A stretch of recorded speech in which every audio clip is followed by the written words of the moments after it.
ஒலிக்கீற்று நிகழ்ச்சியில்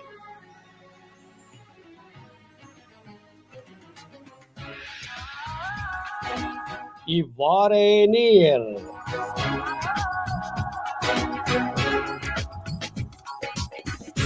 மற்றும் ஒரு இவ்வாறு நீர் நீச்சலும் கூட அன்பு சந்திப்பது ஏஜே சந்திரா.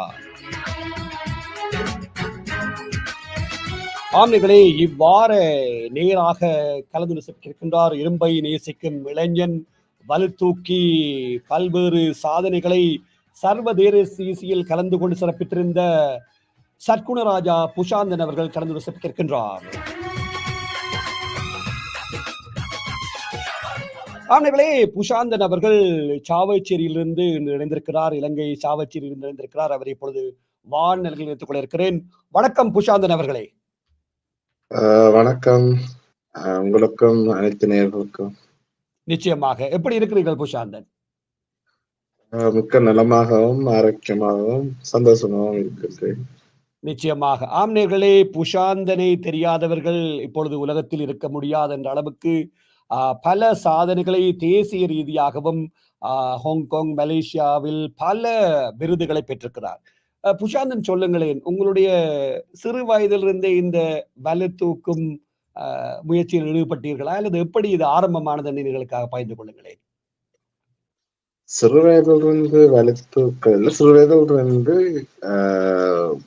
வீர விளையாட்டுகள்ல ஆர்வம் கூட. அதாவது எல்லாருக்கும் இருக்கும். அதாவது ஒரு வேலை செய்யாத, ஒரு அங்க போகாத, தேறாத, இறங்காத என்று சொன்னா அது ஒரு ஆர்வம் இருக்கும்.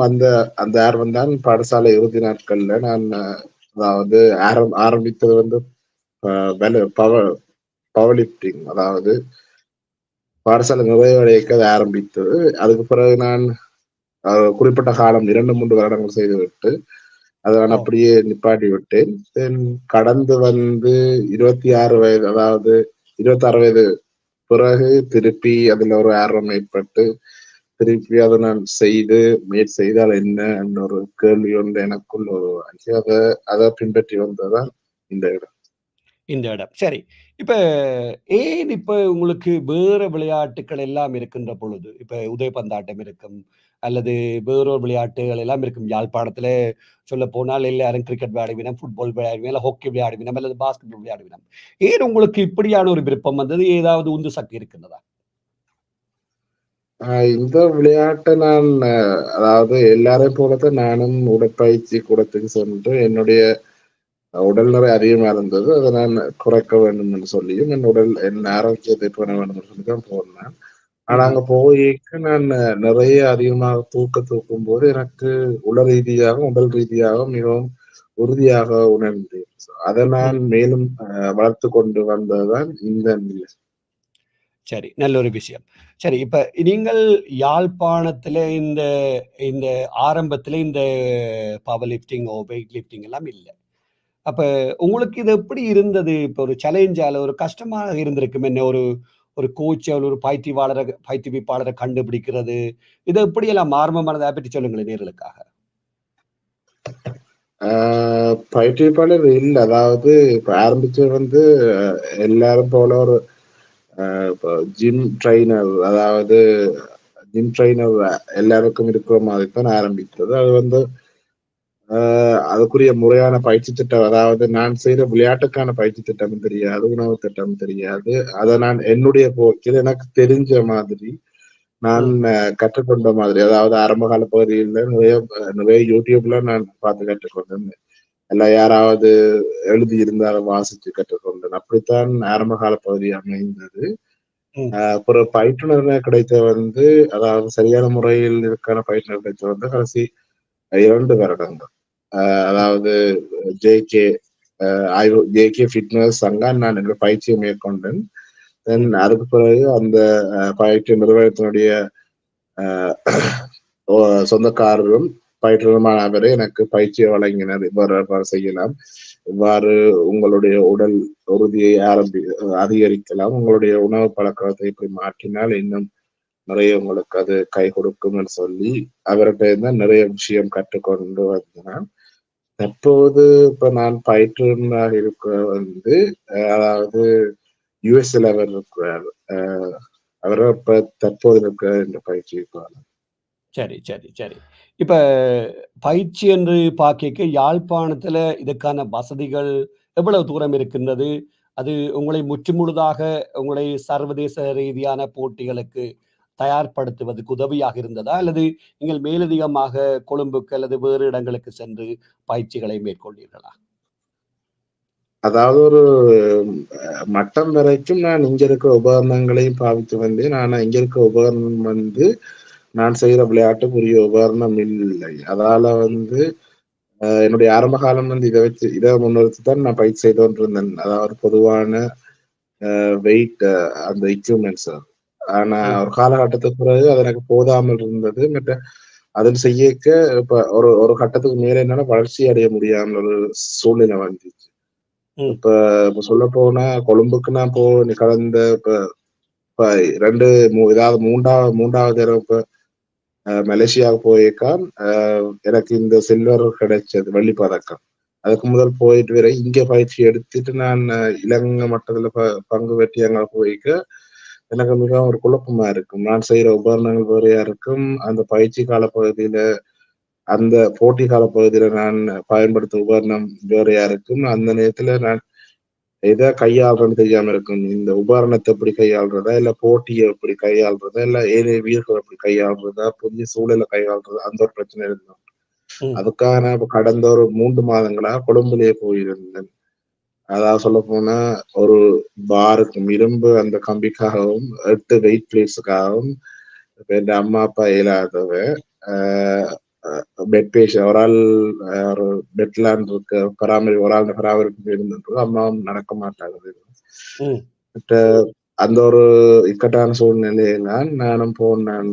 என்ற ஓரளவுக்கு மேல போகணுமென்றாலும் செய்யல. அங்க போய் பயிற்சி செய்யாம நான் என்னதான் இதென்றாலும் ஒரு கட்டத்துக்கு மேல விரையலான சூழ்நிலையில கொழும்புக்கு போய் தான் பயிற்சி எடுத்துட்டு வர ஆரம்பிச்சோம். ம்.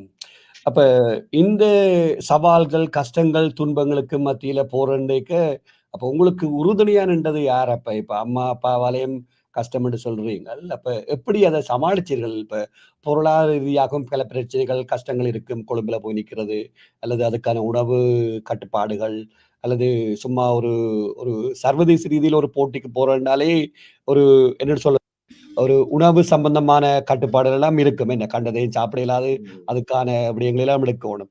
அப்ப அதுக்கான செலவுகள், அ நிதிகள் அல்லது ஸ்பான்சர்ஸ் எல்லாம் இருந்ததா? அல்லது எப்படி சமாளித்தீர்கள் அதில் எல்லாத்தையும்? இல்ல ஸ்பான்சர்ஸ் என்று சொல்றதுக்கு இல்ல, நட்பு ரீதியில எனக்கு நிறைய நண்பர்கள் உதவி செய்து கொண்டிருந்தனர். ம். அந்த உதவிய கொண்டுதான் நான் கடந்த 2 வருடங்களாக நான் இந்த இதுல தொடர்ந்து செய்து கொண்டு வரேன். இப்ப நான் 6 வருடங்கள் பாடசாலை காலப்பகுதியை நிறைவடைந்திருந்து 6 வருடங்கள் நான் ஒரு தனியார் காப்பீடு நிறுவனத்துல வேலை செஞ்சேன். ஆமா. அப்புறம் என்னால இப்ப தேசிய ரீதிய செய்யணும், நீ தேசிய ரீதிய தாண்டி போகணும்னு சொன்னா, நான் அந்த வேலைய விட வேண்டிய ஒரு நிர்பந்தம் வந்தது. ஏன்னா, என் உணவு பழக்கவழக்கம், பயிற்சிக்கான நேரம் காணாது, இந்த நித்திரை எல்லாத்தையும் இதண்டேக்கு எனக்கு வேலையில முழுமனதும் ஈடுபட முடியாமல் இருந்தது. ம். 2 பக்கத்துலயும் என்னால கால் வச்சு 2 பக்கத்தையும் நான் வெற்றிகரமா கொண்டு போக இயலாம இருந்தது. அந்த நேரத்துல நான் வேலைய விட்டேன். வருமானம் வேலைய விட்டேன். ம். பிறகுதான் நான் இந்த இதுக்கு வந்தேன். இப்ப இப்ப இருக்க அம்மா ஃப்ரெண்ட்ஸ் ஆகலாம் சப்போர்ட் நிறைய நண்பர்கள். மற்ற அம்மா, அப்பாவை பராமரிக்க வந்து என்னுடைய 2 சகோதரர்கள் இருக்கிறார்கள். மற்ற அக்கா 3 சகோதரங்கள். ஒரு அக்காவும் இருந்தாங்க. அவைதான் ஏதாவது இப்ப பார்த்து கொண்டிருக்கேன். இப்ப நான் சில நேரம் பயிற்சிகள்ல கொழும்புல கேட்க சொல்ல மாட்டாங்க. ஏதாவது வீட்ல இயலாத யாருக்கு அப்பாக்கு கீழ வந்தாலோ சரி, அம்மா விழுந்தெலும்பி ஏதாவது விழுந்துட்டா காலையில அப்படி சொன்னா சொல்ல மாட்டாங்க. ஏன்னு சொன்னா, இப்ப அந்த செய்தி வந்து பயிற்சிய பாதிக்கும். சில நேரம் அப்படி நான் கேள்விப்படையக்க நானே இங்க வந்திருக்கிறேன். இந்த ஒரு தனி இடத்துக்கா போயிருக்கேன். என்ற நண்பர் ஒருத்தர்ட்ட கொழம்புல வேலை செய்றார். அவர்ட்ட ரூம் நான் போய் நான் தங்குறது.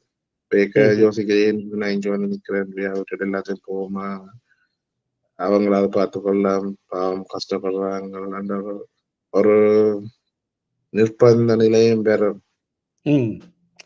என்றாலும் புஷாந்தன் நிச்சயமாக குணம் என்று உங்களுடைய அப்பாவை செல்லமாக அழைப்பதாக குறிப்பிட்டிருந்தீர்கள். இப்ப சாவச்சிறி என்றுக்கு அப்பால உலகளாவிய ரீதியில இப்ப குணம் என்பவருடைய மகன் சாதித்து விட்டான் என்று வருகின்ற செய்தி வருகின்ற பொழுது, அது எப்படி இருந்தது உங்களுக்கு? சந்தோஷமா இருந்தது. ஆனா அதுல ஒரு கவலை இருந்தது. என் அப்பாவுக்கு ஒரு விபத்துல முழங்காலுக்கு மேல எடுத்தாச்சு. அதே நேரம் அம்மாவும் வழியாக போறயில்லவா நடக்க மாட்டானா. அப்ப ம். சான்றோன் என கேட்டதாய் அந்த அந்த அந்த இது அவங்களுக்கு கிடைக்கல.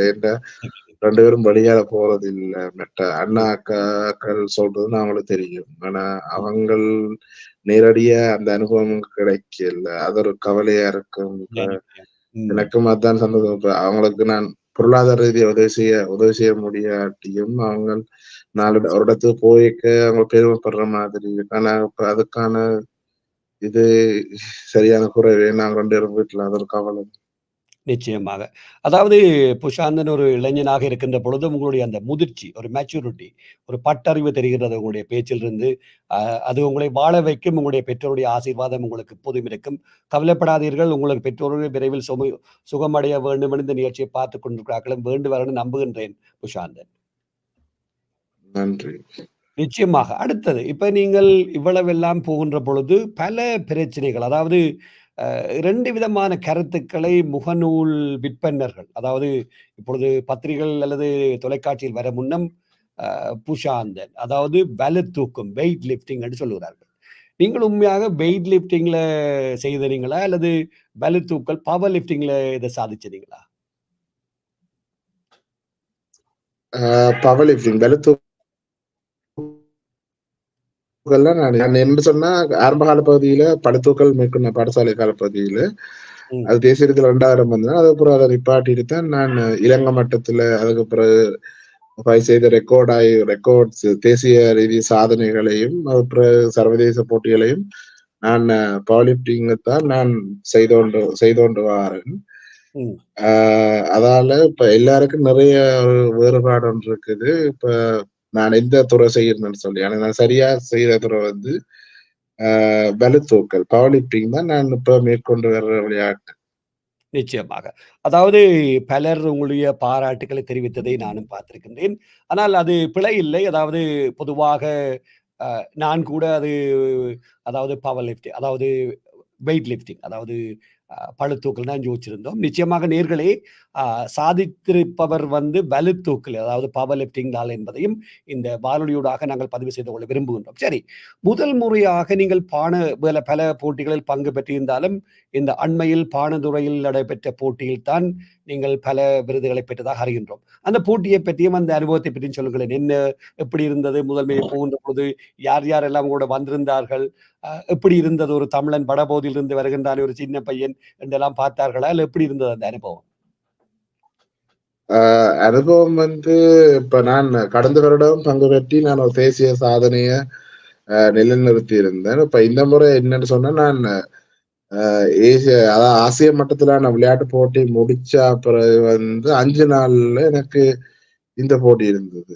ம். அதுக்கு தயாராகுறது வந்து எனக்கு ஒரு அ கொஞ்சம் சவாலா இருந்தது. ஆனா அத மேற்கொண்டு தான் நான் அந்த இடத்துக்கு போகணும்னு நான் இப்ப என்ன அந்த நேரத்துல மிகவும் இப்ப ஒரு இதா இருந்ததுன்னு சொன்னா, அந்த நேரம் நான் குடும்பத்த நிறைய நாட்களாக நான் பார்க்க முடியாதால, என்னால அந்த நேரத்துல அந்த அந்த விளையாட்ட நான் சரியா கவனத்துல மேற்கொள்ள முடியாத ஒரு கவலை. ஆனா இப்ப அந்த நேரத்துல போய் செய்த பிறகு அதெல்லாம் அ சந்தோஷமா இருந்துச்சு. முடிஞ்ச அப்புறம் தேசிய சாதனை ஒன்று நிலைநாட்டினோம். நிச்சயமாக. அதாவது பானதுறையில் 2 பகுதிகளில் விருதுகளை பெற்றிருந்தீர்கள். அதைப் பற்றி சொல்லுங்களேன் நேயர்களுக்காக.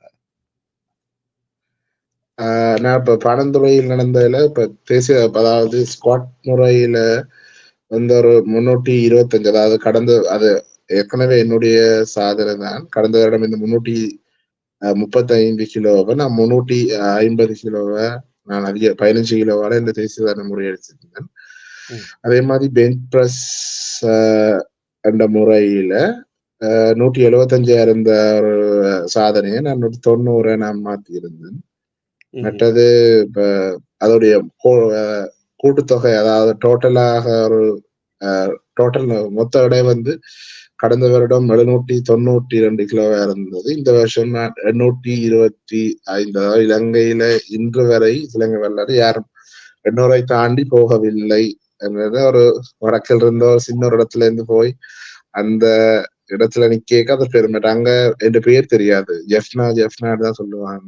அப்பேக்க அதோட பெருமையா இருக்கு. ஒரு இடத்துல இருந்து தெரியாத புது சூழல், தெரியாத நண்பர்கள், என்ன அந்த சூழல்ல எனக்கு எதுவும் பழக்கமாகவே இல்லை. எல்லாரையும் புதுசா பழகணும், புதுசா மற்ற மொழி பிரச்சனை இருக்குது, எல்லாத்தையும் சமாளிச்சு கையாள வேண்டிய ஒரு சூழல்ல அது இருந்தது. நான் அவ்வளோத்தையும் தாண்டி நான் செய்ய எனக்கு சரி இன்னும் போகலாம் என்ற ஒப்பு. நிச்சயமாக. அருமையிலும் அருமை. அதாவது அந்த தொடர்பு தான் எங்களை அதாவது உங்களை என்னோடு இந்த வானொலியூடாக இணைத்திருக்கிறது. ஆஸ்திரேலியா கண்டம் எங்கேயோ இருக்கிறது. சாவச்சேரியிலிருந்து பாணந்துறைக்கு சென்று அல்லது ஹாங்காங் சென்று, மலேசியா சென்று புஷாந்தனை நாங்கள் இன்று இணைத்திருக்கின்றோம். நிச்சயமாக பாராட்டுக்களும் வாழ்த்துக்கள் புஷாந்தன். அந்த தடைகளை எல்லாம் தாண்டி நீங்கள் சாதித்திருக்கிறீர்கள். ஒரு சாதித்த ஒரு பையன் அல்லது ஒரு இளைஞன் தான் சொல்ல வேண்டும். நன்றி. நிச்சயமாக. சரி, இப்ப இதுக்கு பிறகு சரி தேசிய ரீதிக்கு அப்பால சர்வதேச ரீதியில போயிருக்கிறீர்கள். அது எப்படி இருந்தது? இப்ப உங்களுக்கு போயிருக்க யார் யாரெல்லாம் உங்களுக்கு உதவி இருந்தார்கள்? அல்லது யார் உங்களோடு கூட இருந்தார்கள்? மலேசியாவில் நடந்த போட்டிகளில்? ஆ உதவின வந்து இப்ப மலேசியா இறுதிப் போட்டி, அதாவது கடைசியா நடந்த போட்டியை நான் கதைக்கிறேன். முதலாவது பொருளாதார ரீதியா வந்து இப்ப அவ்வளவு 100க்கு 100 விதமான இப்ப பொருளாதாரம் எங்கள்ட்ட சொல்லிட்டாங்க. நீங்க உங்களோட காசுலாம் போறண்டா போகலாம், இல்லாட்டி போயிடாதுன்னு சொல்லி ஆரம்பத்திலே பிரச்சனை. அது ஒரு பிரச்சனை ஆயிடுண்டா. திடீரென்று இப்ப போயிட்டு வர்ற குறைஞ்சது 5 லட்சம் ரூபாய் வேணும்னு சொல்லியாச்சு. இப்ப அந்த நேரத்துல என்ன செய்யறன்னு தெரியாம போயிட்டுது. அப்பேக்க இப்ப நண்பர்கள்ட்ட கேட்டு, மற்ற சில பொது அமைப்புகள்கிட்ட கேட்டுத்தான் பணத்தை பெற்றுக்கொண்டேன். என்றாலும் அந்த பணம் நான் ஒரு 60-65% தான் நான் எனக்குரிய பணம். மிச்சம் முழுக்க இப்ப கடன் வாங்கித்தான் நான் போயிட்டு வந்தது. மெடல் கிடைச்ச பிறகும் நான் யோசிச்சேன், அந்த மெடலை பார்க்க கடன் தான் ஞாபகம் வந்து இவ்வளவு போக கொடுக்கணும், இவ்வளவு போல இவ்வளவு கடன் இருக்கு, என்னண்டு கொடுக்க போறேன், அந்த ஒரு யோசனை இருந்துச்சு. பட் அங்க வந்து இப்ப எல்லாரும் வந்து மெட்ட சிங்கள சகோதரர்கள் தான். அவர்கள் உதவி செய்வார்கள். என்ன அவரோட கடந்த 3 டூர்னமெண்ட்டுக்கு போயிட்டேன், 3 சாம்பியன்ஷிப்புக்கு. அதால வந்து எல்லாருக்கும் தெரியும், எல்லாரும் புரிஞ்சு கொள்ள முடியும். அதால வந்து இப்ப அங்க வந்து கூட இருக்கிறது அவர்கள் தான். அதாவது அந்த நேரத்துல அந்த களத்துல. நிச்சயமாக. அதாவது சொல்லுவார்களே, அதுவும் இலங்கையில் யாழ்ப்பாணத்தில் சாவச்சில் இருந்திருந்து பிளந்த இளைஞன் இவ்வளவு தடைகளை எல்லாம் தாண்டி போகின்ற பொழுது சொந்த பணத்தில் சர்வதேச ரீதியில் போட்டிக்கு செல்வது என்பது இதுவரைக்கும் தெரியாத விடயமாக தான் இருக்கிறது. எனக்கு இன்று நீங்கள் சொல்கின்ற பொழுதுதான் தெரிகிறது. கவலையாகவும் இருக்கின்றது. இவ்வளவெல்லாம் சாதிக்கின்ற ஒரு இளைஞனுக்கு அந்த வாய்ப்பை கூட புலம்பெயர்ந்தவர்களோ அல்லது யாரோ வழங்கவில்லை, அல்லது தெரியாமல் இருக்கிறது தெரியவில்லை. நான் நினைக்கிறேன் இனிவரும் காலங்களில் உங்களுக்கு போட்டிகளுக்கு இந்த நிகழ்ச்சியை யாராவது பார்த்து கொண்டிருந்தார்கள் இருந்தால் உதவுவார்கள் என்ற நம்பிக்கை எனக்கு இருக்கிறது புஷாந்தன். இந்த நேர்களை இந்த நிகழ்ச்சியை பார்த்து கொண்டிருந்தீர்கள் என்றால் புஷாந்தனுடைய உண்மைத்தன்மை என்று தெரிந்திருக்கிறது. இவ்வளவற்றையெல்லாம் தாண்டி சிரித்த முகத்தோடு இருக்கின்ற அந்த முகம்தான் என்னை கவர்ந்திருக்கின்றது. எவ்வளவு கவலைகள் துன்பங்கள் இருந்தாலும் சிரித்த முகத்தோடு தன்னை நிலைநிறுத்தி ஒரு சர்வதேச ரீதியில் இன்னும் சாதித்துக் கொண்டிருக்கின்ற புஷாந்தன், உங்களுக்கு மீண்டும் வாழ்த்துக்களும் பாராட்டுக்களும். நன்றி, நன்றி, நன்றி. நேயர்களே, ஒரு சிறிய இடைவேளைக்கு பின்னர் மீண்டும் புஷாந்தன் இணைத்துக் கொள்ளும். நேயர்களே, நீங்களும் உலகத்தின் எந்த மூலையில் இந்த நிகழ்ச்சியை பார்த்துக் கொண்டு கேட்டுக் கொண்டிருந்தால் கூட நீங்களும் கலந்து சிக்கலாம். நீங்கள் செய்ய வேண்டியதெல்லாம் ஒன்றை ஒன்று, உங்களுடைய தெரிவுகளை அல்லது உங்களுடைய விருப்பத்தை எனக்கு மின்னஞ்சலூடாக அனுப்பி வைக்க வேண்டும்.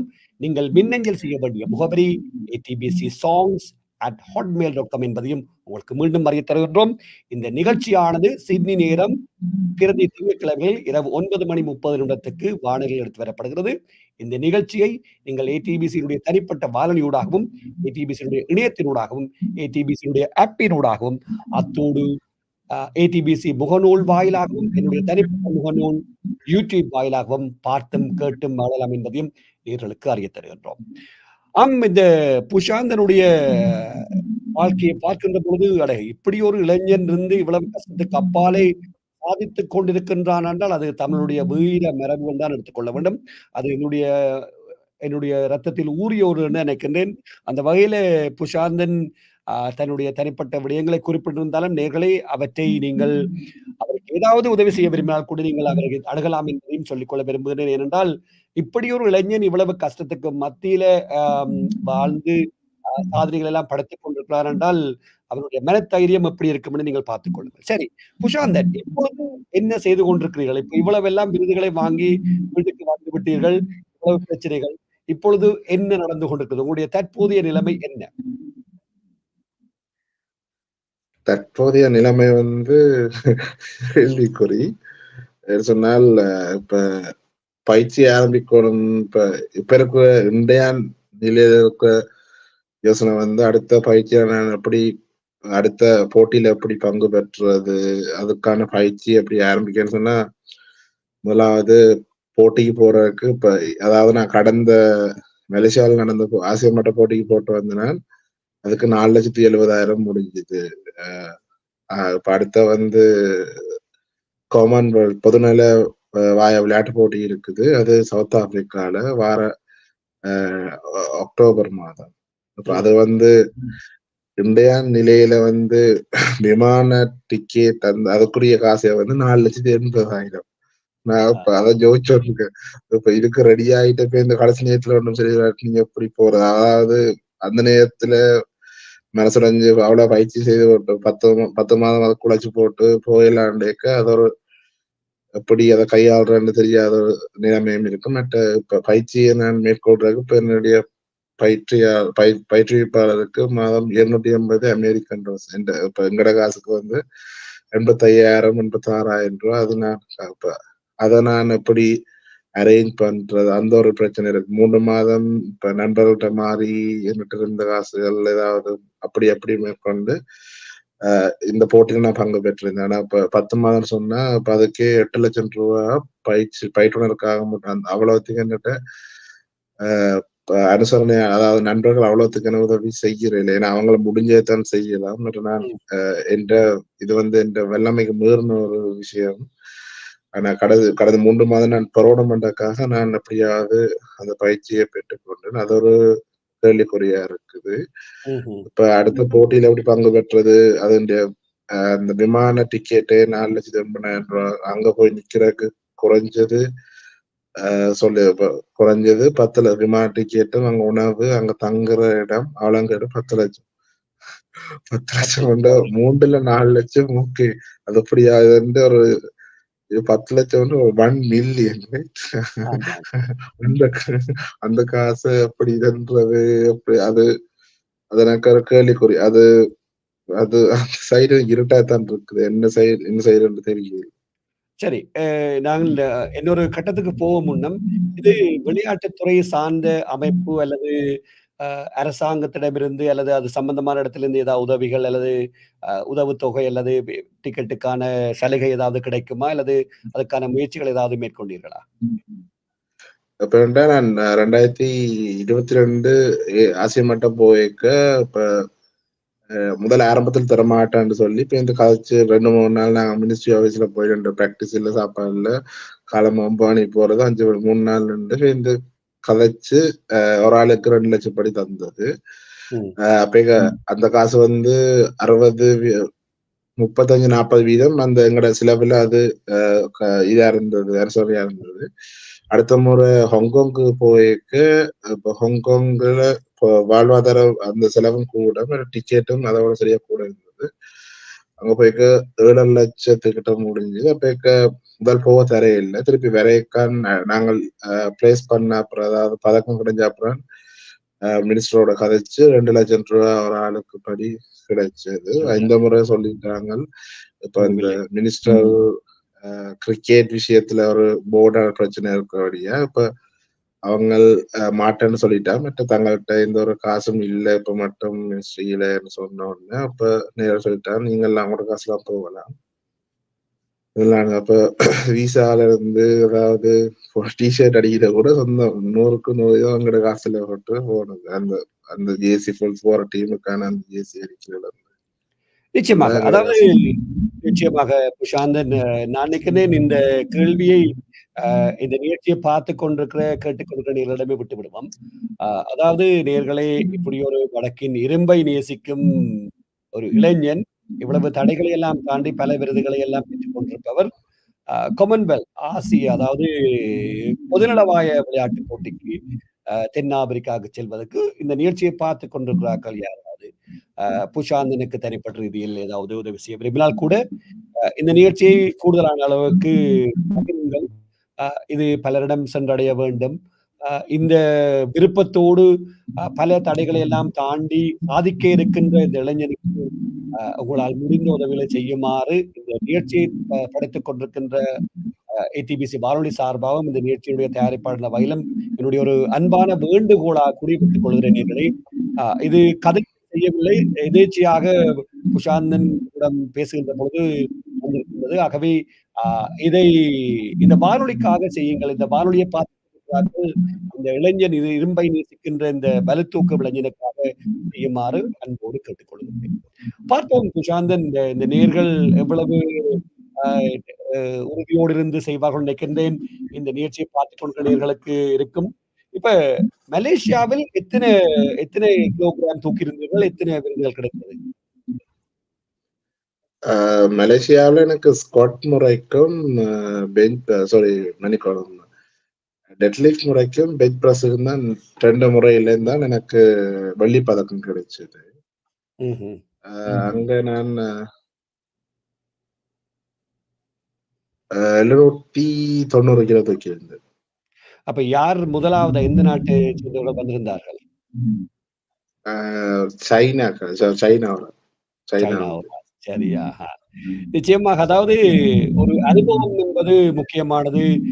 பல நாட்டுக்காரரோடு பகிர்ந்து அல்லது போட்டியை பார்க்கின்ற பொழுது, அது உங்களுக்கு உத்வேகத்தை தரும் நினைக்கிறேன்.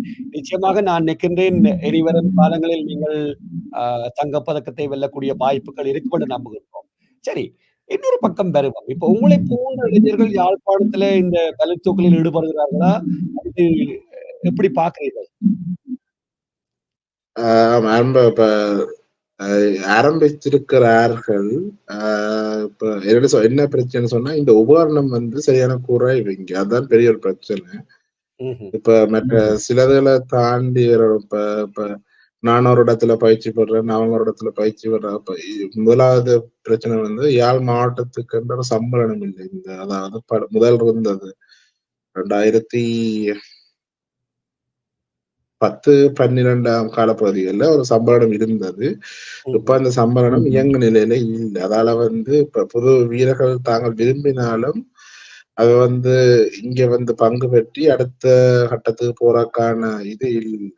இப்ப இப்ப நிறைய பேர் ஆரம்பிச்சாலும் அதை எப்படி அடுத்தடுத்து கொண்டு போக முடியாத நிலை இருக்குது. இப்ப பழைய இருந்தார்கள் அப்படி இருக்கணும். அத சங்கத்தை திருப்பி புதுப்பிச்சா வந்து நிறைய பேர் இங்க இருந்து போகலாம். நிறைய தெற்கு நாங்கள் திரும்பி பார்க்க வைக்கலாம்.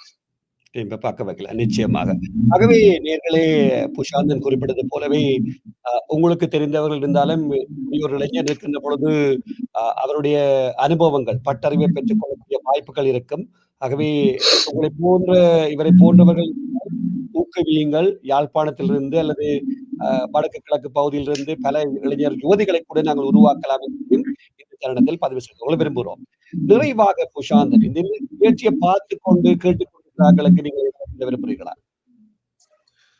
கட்டாயம். நான் இந்த முதல் நிகழ்ச்சியை நான் செய்யணும் என்ற விஷயம் வந்து, அதாவது நீங்கள் சொல்லியிருந்தீங்கள், அதாவது நிறைய வயதுக்கு மூத்தவர்கள் இந்த நிகழ்ச்சியை கேட்கிறார்கள். நாங்கள் அவர்களை தனிமையை போக்குவதற்காகத்தான் தங்களோட அவங்க அதுக்காகத்தான் இந்த நிகழ்ச்சி அதிகம் மேற்கொள்றேன்னு சொல்லி தன்னார்வலர்களா நீங்க செய்து வாரீங்கன்னு சொல்லி அந்த விஷயம் எனக்கு பிடிச்சிருந்தது. அதான் நான் எந்த ஒரு மறுப்பும் இல்லாம சொன்னான்.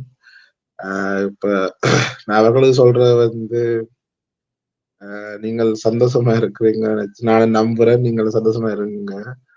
பட் இந்த வாய்ப்பை தந்த இந்த வானொலி, ஆஸ்திரேலியன் கஸ்ட் ரேடியோ இதுக்கு நன்றி. இருக்கிற எல்லாரும் சந்தோஷமா இருப்பான்னு நம்புறேன். நிச்சயமாக. உங்களுடைய அந்த கள்ளங்கபடமற்ற அந்த சிரிப்பும், அந்த புன்னகையும் தான் எல்லோரையும் கவர்கிறது புஷாந்தன். நல்லது. நான் கேட்டவுடன் எந்த விதமான மறுப்பும் தெரிவிக்காமல், அண்ணன் கட்டாயம் வருவன். எந்த விதமான தடை இருந்தாலும் வந்து சேருவன். என்ன இன்டர்நெட் கிடைச்சாலும் வருவன் என்று ஒரு என்ன சொல்றது பாசிட்டிவா ஒரு நேராக கதைச்சு, இன்றைக்கு உங்களுடைய பல வேலைப்பளுக்களை எல்லாம் ஒதுக்கி வைத்து, இந்த நிகழ்ச்சியில் கலந்து கொண்டமைக்காக இந்த வானொலி சார்பாகவும், இந்த நிகழ்ச்சியுடைய தயாரிப்பாளர் என்ற வகையில் என்னுடைய நன்றிகளையும் தெரியப்படுவது மட்டுமில்லாமல், மென்மேலும் உங்களுக்கு அந்த இறைவன் பொருளாதார ரீதியிலும், உள ரீதியிலும், உடல் ரீதியிலும் நல்ல ஒரு வளங்களை எல்லாம் தர வேண்டும். இன்னும் பல சாதனைகளை நீங்கள் புரிய வேண்டும். அ இறைவன் உங்களை நல்ல சுகமாக உங்களையும் உங்களுடைய பெற்றோரையும் வைத்திருக்க வேண்டும் என்றும் என்னுடைய நன்றிகளையும், வாழ்த்துக்களையும் தெரிவித்துக் கொள்கின்றேன் உஷாந்தன். நன்றி, நன்றி. நன்றி, வணக்கம்.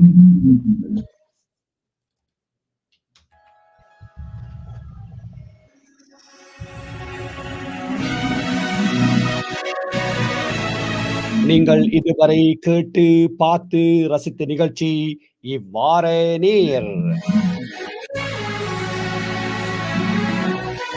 ஆம்நேயர்களே, இவ்வாற நேராக கலந்து சிறப்பித்திருந்தார் யாழ்ப்பாணத்தில் சாவச்சேரியைச் சேர்ந்த இரும்பை நேசிக்கும் இளைஞன். பல சர்வதேச விருதுகளை பெற்றிருந்த அல்லது பதக்கங்களை பெற்றிருந்த குணம் புஷாந்தன் அவர்கள். மற்றொரு நிகழ்ச்சியில் உங்கள் அனைவரும் சந்திக்கும் வரை வாழ்த்துக்களும் வணக்கங்கள் கூறி விடைபெற்று செல்வான் உங்கள் அன்பின் AJ சந்திரா. வணக்கம் நேயர்களே.